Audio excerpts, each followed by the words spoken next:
સ્વાગત છે। હું છું હેપી અને હવે જોઈએ આજના મુખ્ય સમાચાર। અરવલ્લીના મેઘરજ તાલુકાના ભેમાપુર ગામ સ્થિત જીવદયા ચેરિટેબલ ટ્રસ્ટ દ્વારા મોડાસામાં યોજાયેલી ભગવાન જગન્નાથજીની ભવ્ય રથયાત્રામાં ઉત્સાહભર સહભાગિતા નોંધવામાં આવી હતી।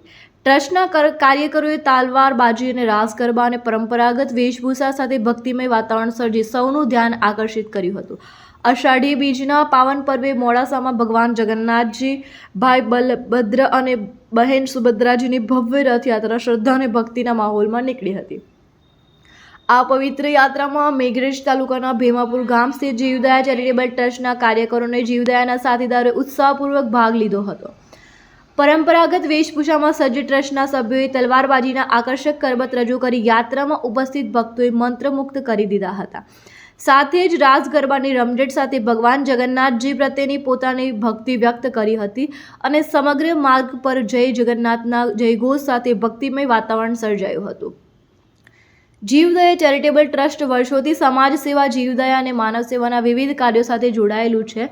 ધાર્મિક અને સામાજિક પ્રસંગોમાં પણ ટ્રસ્ટ સક્રિય સહભાગી બની સમાજમાં એકતા, સેવાભાવ અને સાંસ્કૃતિક મૂલ્યોનો સંદેશ પ્રસરાવતું રહ્યું છે। મોડાસાની આ ભવ્ય રથયાત્રામાં ટ્રસ્ટના કાર્યકરોની શિસ્તબદ્ધ હાજરી, તલવારબાજીનું પ્રદર્શન અને ભક્તિમય રાસ ગરબાઓએ યાત્રાની શોભામાં વધારો કર્યો હતો। ટ્રસ્ટના આ અનોખા પ્રદર્શનને ભક્તજનોએ પણ તાળીઓના ગળગળાટ સાથે વધાવી લીધું હતું। રિપોર્ટર નરેશ ખરાડી, મેઘરજ, અરવલ્લી।